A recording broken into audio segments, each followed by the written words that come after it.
Okay, let's dive right into this explainer. Today, we're doing something a little bit different. Kind of fun, actually. We're going to look at the anatomy of teamwork, but we're doing it entirely through the lens of a medical sketchbook. Every visual you'll see here is drawn by hand. Why? Well, it strips away all that extra visual noise, so we can just focus on the fundamental lines, the shapes, and the connections that make healthcare teams actually function. Because as we're about to see, getting this blueprint right in the medical field, it's literally a matter of life and death. Now, looking at this first sketch, what's really terrifying is that 70%, yes, 70, of sentinel events are due to communication failures. Now, remember, when we talk about a sentinel event, we're not talking about, a delayed blood test or getting a lukewarm meal. We're talking about the absolute worst kind of medical errors, catastrophic, life-altering mistakes, things like wrong site surgeries or fatal medication mix-ups.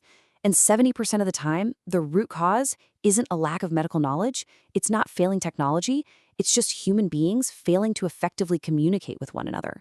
The lines of our sketch are literally broken. And the human toll on the staff? It's equally shocking. 40 to 60% of healthcare workers in some regions report major burnout due to poor working environments. So not only are the patients suffering when teamwork breaks down, but the providers themselves are just crumbling. I mean, imagine trying to provide precise, compassionate care when you're completely depleted, working in this chaotic environment where you just don't feel supported. It's a completely unsustainable model. So to stop these errors and save lives, we clearly need a new blueprint. Here is how we're going to sketch out the perfect team today. We'll cover 1. The cost of poor teamwork. 2. The difference between a group and a true team. 3. Why good teamwork matters. 4. Barriers to effective teams. And finally, 5 actionable strategies for team success. All right, Section 1, the cost of poor teamwork, or what happens when systems fail. Failing to work together doesn't just waste money on, say, duplicated tests. It leads directly to an 18% higher mortality rate. Let that sink in. 18%.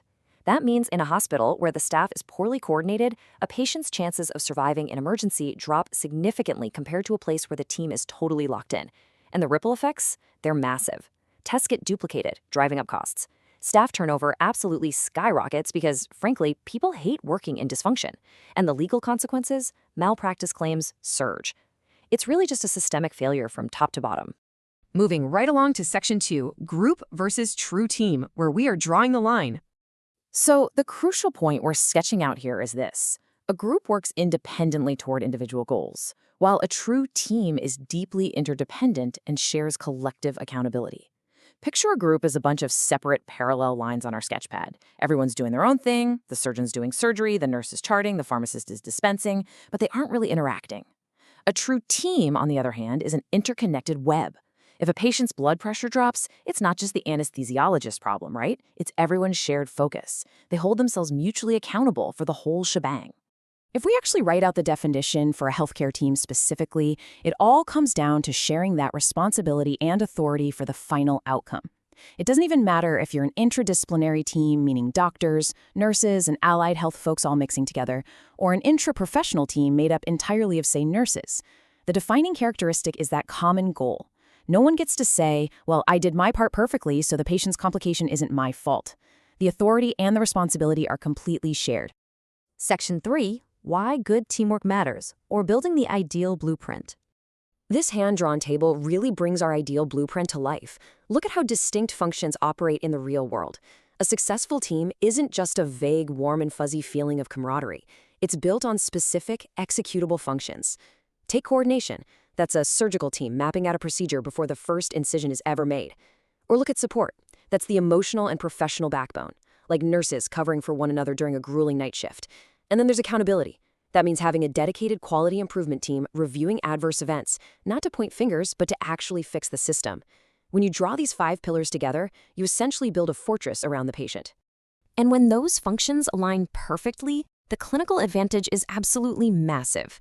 We're talking about literally reducing medical errors by up to 30%. Just think about the thousands of lives that represents. Think about the shorter hospital stays and the improved patient trust. When patients see a cohesive team, their adherence to treatment actually improves, just because they feel safe. All of which naturally brings us to a really perplexing question. If the blueprint is this good, and the advantages are this obvious, why are we still failing? Why isn't every single hospital operating like a flawless, well-oiled machine? Let's find out in Section 4, Barriers to Effective Teams, outlining the obstacles. Basically, we're fighting a constant battle against everything sketched out here. What's truly interesting and kind of sad about these barriers is just how human they are. Take hierarchical power imbalances. If a senior surgeon creates a super intimidating environment, a junior nurse might spot a deadly mistake but stay completely silent out of fear. That is a catastrophic failure.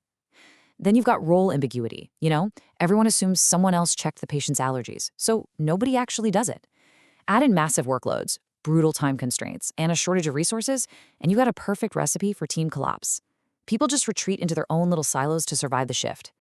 Which brings us to Section 5, Strategies for Team Success, the Rescue Plan. We've agitated the problem enough, so let's draft up our rescue plan. We've got to follow these foundational steps.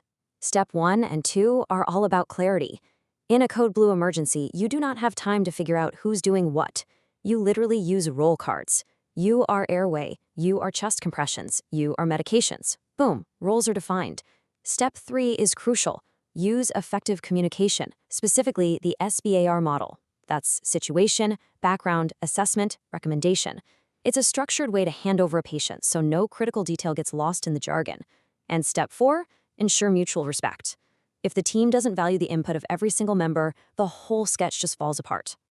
Now, to keep that structure standing long-term, leaders have to step up. You can't just tell people, hey, be a better team. You have to actually train them. That's where interprofessional education, or IPE, comes in, training students from different disciplines to collaborate before they even hit the hospital floor. And leadership? We need facilitative leaders who pull opinions out of their team rather than just dictating from the top down. Plus, regular reflective meetings and debriefs are absolutely key. They allow the team to look back at the sketch of their week, identify where the lines got crossed, and literally erase the errors for next time. As we wrap up this explainer, I really want to leave you with this final thought from Jinnah Sind Medical University. Communication, clarity of roles, and respect aren't just nice buzzwords. They are the literal foundation of safe, high-quality care. A beautiful sketch is nothing without a solid foundation. So next time you walk into your workplace, look around. Ask yourself, are you all just independent lines on a page? Or have you actually drawn yourselves together into something that can save a life?